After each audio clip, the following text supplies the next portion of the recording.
The European Union agreed on Saturday to impose new sanctions on Russia over its invasion of Ukraine, targeting more officials and organizations accused of supporting the war, spreading propaganda, or even supplying drones, as well as restricting trade on products that could be used by the Russian armed forces.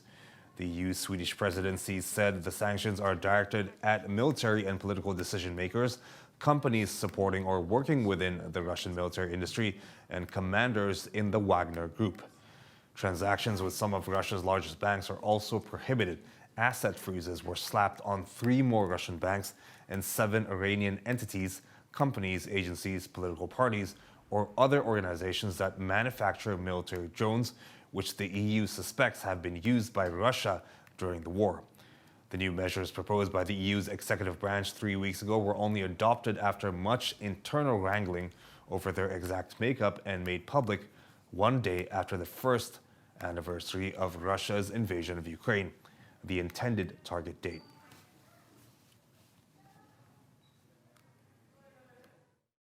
We will continue to put pressure on Russia and on those supporting it on the battlefield.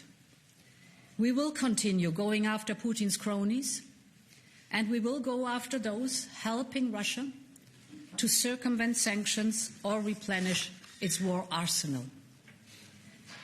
At the same time, we work to ensure Ukraine's economic and military resilience. First, with continued financial support, 67 billion euros we mobilized so far.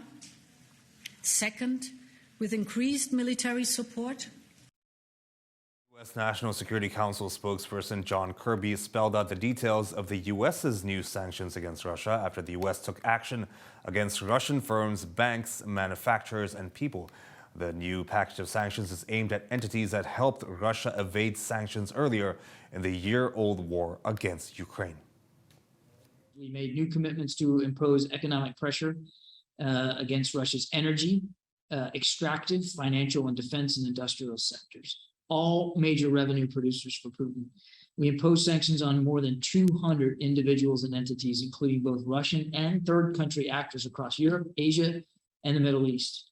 We sanctioned additional actors tied to Russia's defense and technology industry, including those responsible for backfilling Russian stocks of sanctioned items or enabling Russian sanctions evasion. And we increased tariffs on more than 100 Russian metals, minerals, and chemical products, totaling worth of about $2.8 billion.